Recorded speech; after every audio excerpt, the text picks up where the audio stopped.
Hindi na, sa'yo na yan. Para mabusog ka, ha? Yan, kain ka lang dyan, Apo. Magpag-abusog ka, ha? Happy birthday, Apo. Regalo ko sa'yo. Hala, Lo, salamat po, Lolo. Pero, di ba wala na po tayong pera, Lo? Dapat hindi niyo na po binili nito. Wala yun, Apo. Di ba gusto mo yan? Kaya gumawa ako ng paraan. Happy birthday. Lo?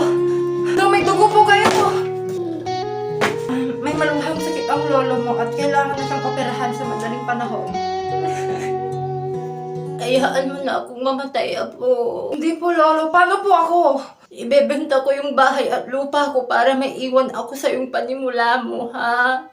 Gagawa po ako ng paraan. Tay, successful po ang operasyon niyo. Asan yung apo ko? Nasa puso niyo na po